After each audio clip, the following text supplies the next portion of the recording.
आज के इस वीडियो में हम सीखेंगे काउंट फंक्शन को। काउंट फंक्शन किस तरीके से काम करता है उसको डिटेल में समझते हैं।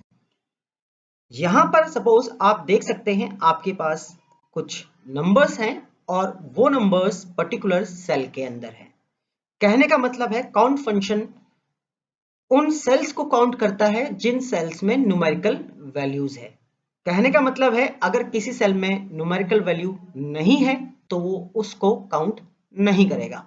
फॉर एग्जाम्पल आप वैल्यू 1 में देख सकते हैं मेरे पास कुछ यहाँ पे नंबर है और अगर मुझे इन नंबर्स को काउंट करना है तो मैं यहाँ पे काउंट फंक्शन को कॉल करूंगा, देन सभी नंबर को सिलेक्ट करूंगा, ब्रैकेट को क्लोज करूंगा, देन एंटर प्रेस करूंगा। तो आप देख सकते हैं यहाँ पर इस कॉलम में जो नंबरों की संख्या है वो 4 है, इसलिए यहाँ पे 4 आया। अब हम एक छोटा सा चेंज करते हैं। एक सेल में हम अल्फाबेट ए लिखते हैं और एक सेल में अल्फाबेट बी लिखते हैं।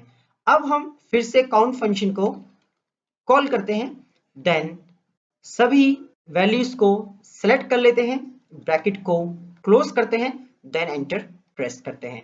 तो आप यहाँ पे देखेंगे यहां पर काउंट फंक्शन ने सिर्फ और सिर्फ न्यूमेरिकल वैल्यूज को काउंट किया है जो कि संख्या में 2 हैं, ए और बी को काउंट नहीं किया है। कहने का सीधा सा मतलब है काउंट फंक्शन अल्फाबेट वैल्यूज को काउंट नहीं करता है। तो अभी तक आपने देखा कि आप सिंगल सिंगल कॉलम में आपने काउंट फंक्शन को 2 बार टाइप किया और दोनों बार आपने आउटपुट देखा। अगर आप मल्टी कॉलम्स को काउंट करना चाहते हैं तो वो भी आप काउंट फंक्शन से कर सकते हैं। उसके लिए आप यहाँ पे काउंट फंक्शन को फिर से कॉल करेंगे, देन पहले कॉलम को सिलेक्ट करेंगे, पहली वैल्यू को सिलेक्ट करना है, देन कॉमा पुट करके आपको दूसरी वैल्यू को भी सिलेक्ट कर लेना है।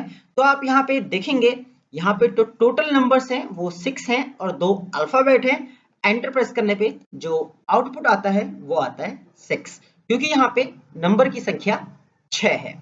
तो काउंट फंक्शन बेसिकली उन सेल्स को काउंट करता है जिन सेल्स के अंदर न्यूमेरिक वैल्यूज है। अल्फाबेट वैल्यूज को काउंट फंक्शन इग्नोर करता है। तो होप आप काउंट फंक्शन को बहुत अच्छे से समझ गए होंगे कि काउंट फंक्शन किस तरीके से काम करता है।